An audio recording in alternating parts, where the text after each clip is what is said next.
isso. De um jogo que se transformou até tranquilo para o São Paulo. O São Paulo fez o jogo ficar tranquilo. Lá o São Paulo saiu perdendo 1-0 e se recuperou. E aí, em casa... Fez 1-0 e tomou 1-1, né? Não foi... Foi 1-0. O Agni Marabá pegou aquele chute. Aquele chute de fora da área do Agni Marabá. Logo o cara mandou uma pomba ali no ângulo. Isso. 1-0. E aí depois o São Paulo empatou. 1-0 o Águia, né? 1-0 o Águia. Acho que não. O Bira tem razão. Acho que foi o... Foi aquele gol de empate. É que o São Paulo tava com 1 a mais. Um a mais e aí porque tomou o gol. Chute no rosto do Patrick. Do 1-1, acho. Eu fico... O Fabrício Não, tá certo. Tá certo, o Águia fez 1-0, é que o São Paulo empatou 1 minuto depois. Isso, deu a saída, o São Paulo empatou. Ele toma o gol. O Wender fez 1-0. O São Paulo tava com 1 a mais e tomou Deu o uma gol. pedrada de fora da área. Foi bem coladinha, Uma pedrada de fora da área. Aí o Juan Era a minha fez memória. 2 gols pra virar. O Juan Isso, fez tá 1-1 e 2-1. Não, eu acho assim, foi muito tranquila a classificação do São Paulo, como era de se imaginar que fosse, desde o momento do sorteio. Aí entra um pouco naquela meu azedume, como diz o Bira, a respeito de alguns confrontos, e que é normal na Copa do Brasil, nessa Série fase... D contra a Série A, um time de ponta da Série A. Isso, Série D contra a Série A. É que assim, a gente tá na Copa do Rei, Copa FA Não, Cup, a gente tem esses jogos também. É que assim, só para contextualizar o meu comentário do começo do programa, eu acho que isso tem acontecido muito na Libertadores. Aí sim. Isso tem acontecido muito na Copa Sul-Americana, aí mais ainda. Quer dizer, são times de um nível muito fraco. Acho que na Copa do Brasil é normal, em Copas de qualquer país isso acontece. Exceção feitas aquelas Copas que fazem questão de que os grandes só entrem na fase final, tipo a Copa da Itália. Né? Forçando para que haja o confronto entre os grandes e tudo mais. Mas de resto, é normal que isso aconteça. Só que assim, eu acho que esse jogo especificamente, pelo nível do adversário de Série D, era assim, eu consigo olhar para esse jogo sobre outros aspectos, né? Eu acho que o São Paulo fez 2-0, poderia ter feito 3, 4, teve bola na trave, teve o Axel pegando muito, teve gol perdido bizarramente de 2 ou 3 jogadores do São Paulo. Então, foi um jogo muito tranquilo, um confronto muito tranquilo. Para o São Paulo, para a temporada, eu não pego esse jogo e falo, poxa, que a gente viu contra o Águia de Marabá, dá para ver que o São Paulo... Não é isso. O que eu pego como referência do jogo de ontem? Ou como fato marcante e importante? O Lucas. Assim, a volta do Lucas, que é o melhor jogador do São Paulo do ponto de vista técnico, é o cara que mais pode entregar ao São Paulo, mesmo que o Rames estivesse jogando e tivesse que essa loucura pelo Rames que...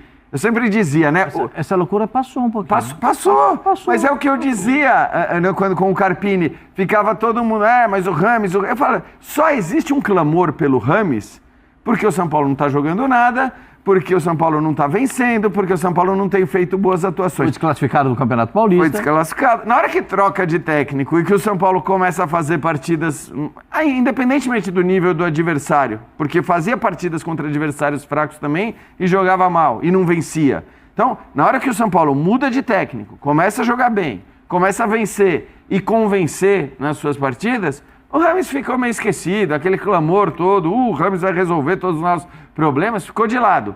E muito mais importante do que ter o Rames, por todo o histórico recente dele, de anos, recente eu não estou falando de meses, estou falando de anos, muito mais importante do que ter o Rames é ter o Lucas Silva à disposição. Esse é um cara que pode fazer toda a diferença, não tem condição de jogar todos os jogos, embora estivesse fazendo isso antes, mas acho que num calendário maluco como o calendário brasileiro, o cara não pode jogar o tempo todo, mas se o São Paulo souber usar nos momentos corretos...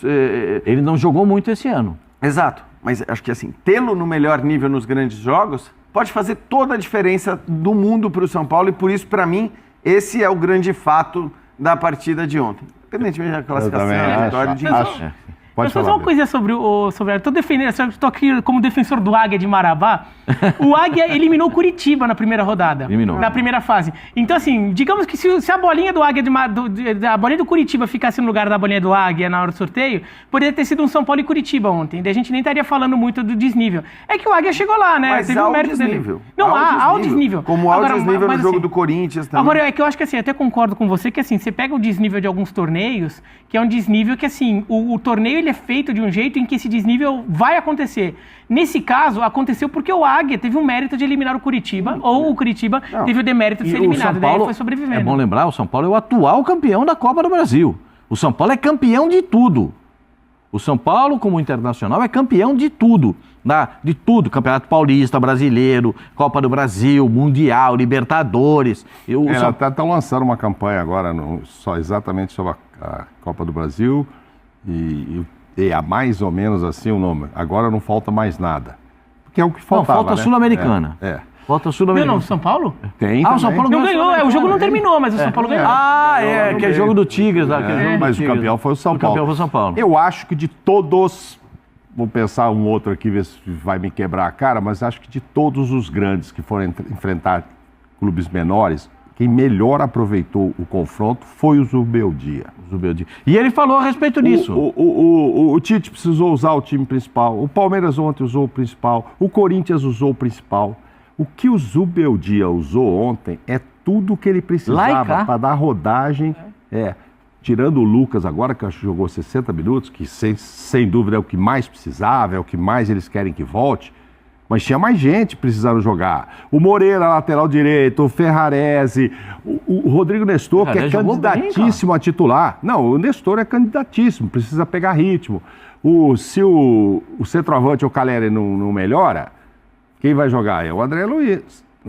O André Silva, né? Então esses caras precisavam rodar. Eu gosto do André Silva da ponta para dentro. Ele de centroavante eu não gosto muito. Galopo, todo esse reserva. E além de tudo, você passa susto, né? Não, porque você passa susto com todos os reservas. Deixaram a torcida nervosa, né? Palmeiras editou torcida, Corinthians editou torcida. Flamengo. O Atlético Mineiro passou susto. Que é outro que usou o time também. Só não usou o Hulk, mas usou o time e sofreu. Ou seja, desgastou os caras. O Atlético foi o que mais arriscou ficar de fora das oitavas de final, mas é preciso aí olhar muito para o nível do adversário. Que é o time do Sport está brigando para subir de novo. Exatamente. Não, o Sport é um time de Série A que está jogando a Série B. É isso aí. O Sport A gente vai falar desse tema. A gente vai ter um bloco só desse tema, de quem passou bem, de quem tem consistência e tal. Agora, Zubeldia disse que vai disputar tudo. Ele está querendo. Então, essa coisa de rodar... Vamos ver o Zubeldia. Vamos, claro. Vamos ver. Zubeldia, você está querendo mesmo tudo? Yo creo que el tiempo nos dará un panorama mucho más claro. Por lo pronto, siento que tenemos la responsabilidad de estar a la altura de las 3 competiciones. Después, es cierto que determinado momento del calendario uno tiene que inclinar la fuerza del plantel hacia un objetivo puntual, porque quizás se está jugando instancias finales de una Copa. Ele está pensando em tudo, mas analisando que em um dado momento vai ter que virar um pouco, né? Ou o foco vai ser uma Copa, uma competição específica. Eu acho que é normal que seja assim. Hoje, olhando para o São Paulo, talvez o mais complicado, embora também os grandes favoritos, os favoritos não estejam jogando algo que possa te dizer, esse cara vai deslanchar no Brasileiro, mas talvez o mais complicado para o São Paulo hoje seja o Campeonato Brasileiro por pontos corridos. Acho que 3 dos 5, porque o Internacional eu não vou colocar. O Internacional está no meu 5 primeiros colocados. O Internacional não dá para a gente contextualizar agora. Mas 3 dos 5. Dos 3 dos 5. O São Paulo está entre os 5, para mim. Seria o 5º. O São Paulo que deu um avanço nisso aí. Na minha interpretação. Porque o Atlético, o Flamengo e o Palmeiras parece que deram uma estagnada. Então, é que aí acho que assim, não vou nem entrar nisso, porque senão a gente... Acho que cada time tem uma análise específica, né? O Palmeiras pode não jogar bem, mas ele acaba sendo muito competitivo. O Flamengo depende da qualidade técnica dos seus jogadores ainda. E o Atlético era o que estava jogando melhor. Mas aí 2 jogos já começa a gerar alguma dúvida. Então, assim, é tudo muito rápido. E acho que a partir de agora, como eu falei, que a gente só vai ter jogo grande ou jogo importante, a gente vai ter uma noção melhor. Mas olhando para a capacidade, para potencial, para elenco, eu acho que o brasileiro ainda é o mais difícil para o São Paulo. E pode ser que num determinado momento ele vire essa chave e dizer, vou para cá, como o São Paulo tem feito nos últimos anos, né? A gente lembra do São Paulo com o Rogério Ceni dizendo, prioridade é o Campeonato Brasileiro, porque é ali que a gente... E aí, num determinado momento, ele falou, Abriu aqui na Copa do Brasil, abriu na Sul-Americana, prioridade são as Copas. Aí foi para a final da Sul-Americana. E aí foi para a final da Sul-Americana. E o ano passado ganhou a Copa do Brasil. Então eu acho normal que isso acabe acontecendo à medida que as coisas vão andando e dependendo muito também do que os outros vão fazer, sobretudo no brasileiro. E acho que o que o Mauro ressaltou, né, a escolha dele de rodar o elenco e tal, ontem, não era fácil. Não é fácil porque, assim, o São Paulo não tá, os jogadores titulares não estão desgastados. Ninguém tá cansado. Tá todo mundo parado. Tem o Tajeres aí semana que vem. Então, assim, você talvez tenha que pensar, pô, pera lá. Eu preciso que os caras no próximo que os outros fizeram. Exato. Né? Os outros, Flamengo, Exato. Né? Porque os caras falaram, provavelmente talvez outros poupassem também jogadores e não pouparam porque não teve futebol no último fim de semana, não vai ter futebol nesse final de semana. O resultado também para o São Paulo era mais fácil do que o Flamengo ir lá no Amazonas com 1-0 só. Perfeito. O Corinthians queria usar a reserva com um resultado apertado. O Atlético Mineiro até tinha uma vantagem de 2-0. Mas ele podia pensar, eu preciso que os meus titulares joguem e estejam com ritmo de jogo. Então, assim, não era uma decisão fácil. Mas se, por exemplo, acontece que o São Paulo tá tranquilo na Libertadores. Mas, digamos, o São Paulo vai lá e tropeça em casa com o Talheres. Poderiam cobrar o Zubeldia por ter deixado o time titular sem ritmo de jogo por ficar tanto tempo parado. Né? E vai ficar bastante tempo. Agora, só para encerrar essa história e você mudar de assunto, Pascoal, eu acho que esse negócio de priorizar, etc., vai depender muito de como vão estar os times no Campeonato Brasileiro depois de 14 de julho, caso a seleção vá até lá. Esses 12 jogos que tem até lá, e fora os reforços que virão para os clubes em julho, mas esses 12 jogos, quem vai ser mais prejudicado, menos, vai perder jogador. Copa do Brasil e Libertadores só depois disso. Não, então, até lá, mas aí o brasileiro vão ser 12 jogos aí, que de repente dispara 1 ou 2 na frente, porque outros perderam muitos jogadores, ou enfim, eu acho que E o Botafogo, o Botafogo tá legal. Tá legal e não tá mandando ninguém para fora, né? Para seleção. Tá legal. Então, aí vamos ver o que acontece lá, caso o Brasil vá até o final, porque, sei lá, Palmeiras vai perder jogador, Flamengo, São Paulo vai perder jogador, o Atlético vai perder, né? O Guilherme Arana e tal. Enfim. Moura pelo São Paulo nesta temporada. Em 10 jogos, 4 assistências, 7 participações em gols, 2 vitórias garantidas com gol, 2,5 dribles certos por jogo, 1,7 faltas sofridas por jogo. 3 gols nesta temporada, o 4º no ranking do clube. São Paulo que recebeu o Águia de Marabá, já com a sua classificação muito encaminhada na Copa do Brasil. E eu acho que esse trechinho que a gente ouviu do Zubeldia é o mais importante, lógico, além da classificação dentro dessa partida, né? Dar essa minutagem para alguns jogadores. Ele teve uma semana importante de trabalho que ele não tinha, dias, né, importantes seguidos que ele não tinha tido até então, mas acho que a tônica dessa partida foi muito essa, de conseguir dar essa minutagem. O próprio Lucas fala isso de voltando e começa, enfim, eu acho que é por aí a análise do São Paulo. O Glaucio, a gente vem de uma rodada de Copa do Brasil que ninguém transbordou. Futebol, que legal, que exibição, nada disso. Não é que jogaram pelo regulamento, mas assim, jogaram sabendo o que era necessário fazer. Alguns fizeram, a maioria fez, ou teve gente que ficou pelo caminho.